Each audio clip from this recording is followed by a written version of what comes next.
and welcome to this review for the board game Beyond the Sun. I always keep almost calling it Beyond the Stars because I think that's a more common saying, but no, Beyond the Sun by Dennis K. Chan, published by Rio Grande Games, quite a well-known publisher. Well, first off, just a really good game. I think it's a really good game. I'm actually a bit surprised that in the board gaming community I haven't seen anything about it.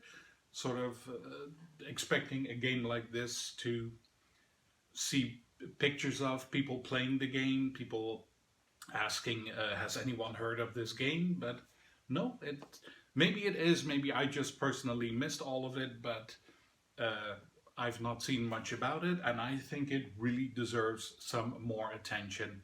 Of course, it is a science fiction game, as you might guess from seeing the cover, and it's also a bit of a bigger game. It's not massively complicated, it's definitely not very long. I think it's about 1 hour 90 minutes.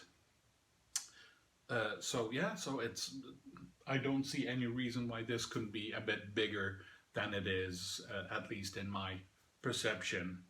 So let's get to the first things. By the way, this game was recommended to me by my own local board game shop here in Amsterdam, where friends and foes can come together to enjoy board games. So thank you for that really good tip. It was really helpful. What's in the box? Well, I've showed you probably the board from the tutorial or the setup or the unboxing if you've seen it. Yeah, for all of that, please watch one of the other videos, the tutorial, the setup, the unboxing, because here I'm not going to go into everything that's in the box, but I did want to show you the back of the board. I do like it. It's big. Can you still see me? Yeah, there we are. I like it because it just reminds me of a sort of a 1980s science fiction poster, just image with these white lines. So that is the board, the main board, the technology board. So yeah, that's nice. The other side of the board, I don't know if you've seen it in the tutorial, but it's functional. It's yeah, I don't know if they tried to give it a bit more design and it turns out that was too much, or this was exactly what they wanted. It just feels like there could have been a little more design on it. Same goes for the player boards. You'll be playing with this board during the game. Yeah, as you can see, it's very white. It's very sort of barren. You might think that nothing much on the back other than the word basic and some shades. Yeah, so it is very functional, it works, it's all very clear. I'm just thinking, is this the way it was intended to be? Because there is a science-y element to the game. You are developing technologies, so we can do space travel, go beyond our own planet. Yeah, this does give a very science-y feel, but for such a nicely designed cover, the science fiction theme, I'm almost expecting there to be a bit more. But again, if it was intended like this, okay, fine. I just thought, well, could have been a bit more. There's another board, this board that you keep with you during the gameplay. On one side it shows you a good overview of everything you get points for at the end of the game. Very clear. That said, as you can see, there are quite a few things that you're going to need to add up. Maybe putting in a scoring pad with the game would have been handy, because now you write it on a piece of paper, you do it on a calculator or on the calculator on your phone. It's all fine, but usually when there's this much of a scoring, a game has a scoring pad in it. Again, all just minor things. Because on the other side as well, Colonizing is a big thing in the game. It has a very clear turn overview. When it's your turn, what do you do? Step 1, step 2, step 3. Plus, colonizing is a big thing, and it says so here. But advancing on the technology track is also quite a big thing. How you just progress along the board. And that is quite it's a bit of an intricate process. First you go to the action space, then you pay to do the action, you do the action, and that's where it gets complicated. First you place your die on the board to indicate I now have this technology. Then you flip over the event card, you do whatever it says, and then you take the whole deck of cards and you have to, well, in case if you can choose between two colors, like these colors, then you make a choice. Which color do you choose? And then you start flipping over cards until you have two cards that show the color that you picked. And then of those two cards, you pick one and put it on the board. The other one goes back with the cards that you revealed. You shuffle those cards, not the other deck that you haven't used yet, and then you put those cards under that deck and put it back where it came from. It's much. If you've played the game once, you know it. You absolutely know it. But I don't understand why they spend all this space here explaining the colors, but not this intricate process of how you do all that. Because they do explain colonizing, which is also a few steps, but yeah, it's less steps than the technology. So I would have liked to have seen it here. Another thing, the components. They look very nice. The colors are, they're not the usual colors. It's lilac and orange and white and a nice shade of almost light blue, not quite. The dice also very nice. It's also very functional. Everything works. But I don't know if you can see this. There were some components in there that I thought, I don't know how visible this is. You can see that there's some damage on it. And this one is not that much actually, but that's the only one I could find in a quick glance. Yeah, but some components I got were already not very well produced when it was made. So, and we have like this one, this is a cogwheel, very clear. Then we have this one that you can see is not in the middle. Don't know how well you can see it. Like it's a bit shifted on the side. It's not in the middle of the disc. Yeah, it's not really things that bother me that much, but I'm thinking if you're making a game, and a really good game, nice design, don't you just want it to be as perfect as you can make it? Also because Rio Grande is, as far as I know, quite a famous publisher.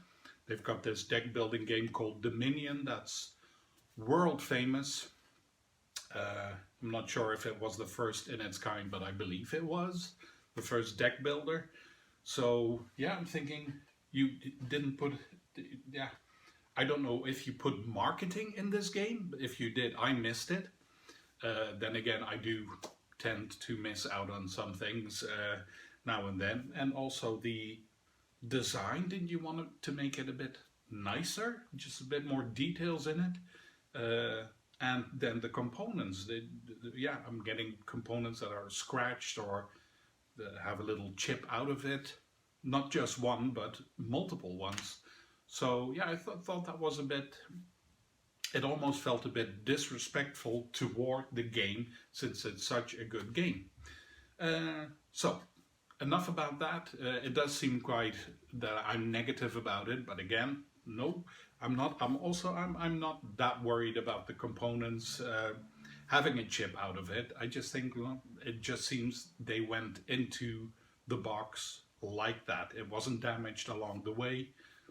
So moving on to the gameplay, that feels very nice. Oh yeah, the setup. There is no setup in the rule book, but there is a separate like pamphlet that is for the setup only. But yeah, I don't really know why. Is it not actually more expensive to make two separate things than one bigger? But I don't know. Maybe there was a reason for it. I just thought it was unusual to have two books in the box, one for the rules and one for specifically only the setup, and some advanced rules on the front.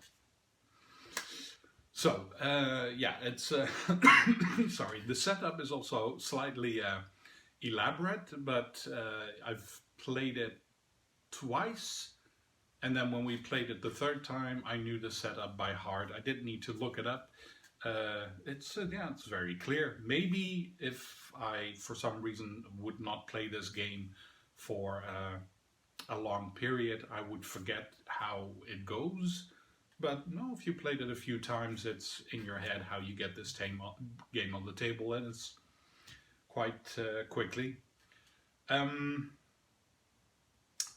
What else? Yeah, playing the game. Yeah, I really enjoy it. Since it's about an hour or an hour and a half, I just tend to like longer games. I don't mind games that take about half an hour or less, but my personal preference goes to longer games, so Beyond the Sun was nice.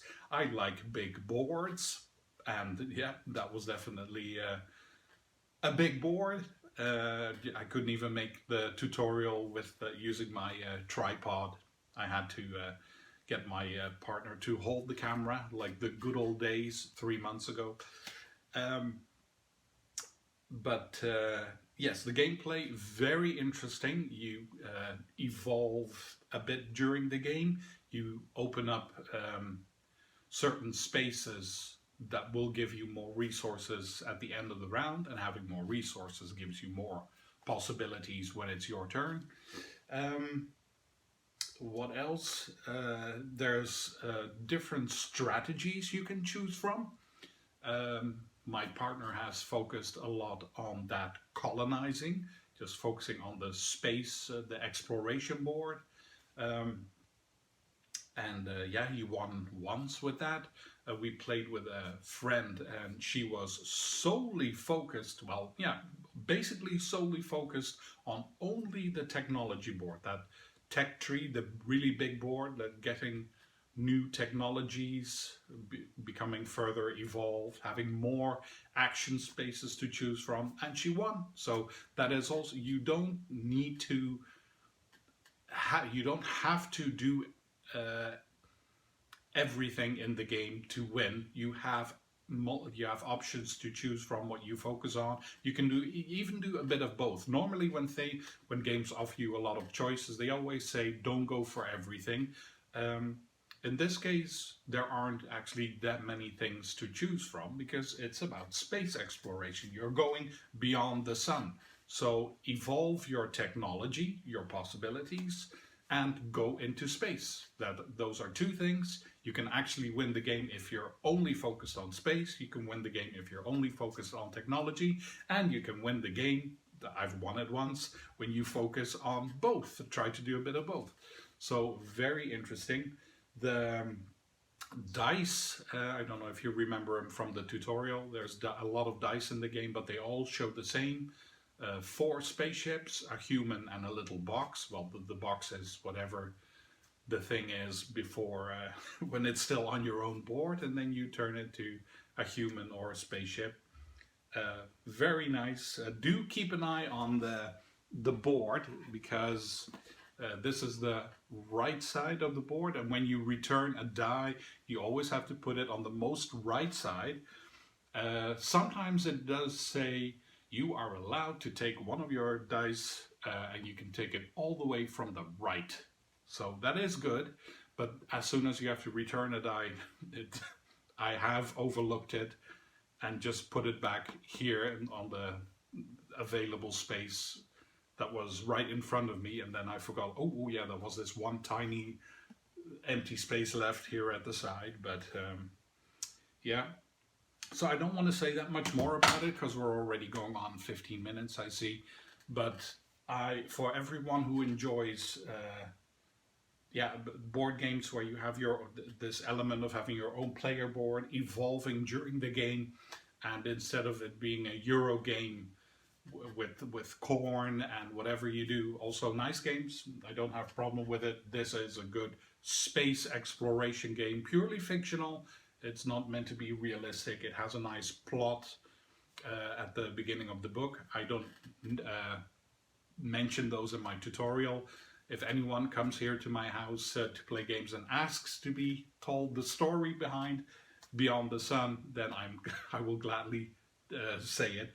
But yeah, all in all, a very positive review of this. I'm really happy with it. Really a great addition to my collection, and I hope it gets a bit more attention. My shop owner told me it's out of print, but I don't know. Maybe it isn't. But if you're a board game fanatic, if you're used to slightly bigger games, if you enjoy the sci-fi theme, go for it. If you have no idea how it goes, please watch my tutorial. It gives you a very clear sense on how you play this game. Yeah, I hope it convinces you to give it a try or see who has it. Thank you for watching this review, and see you for the next one.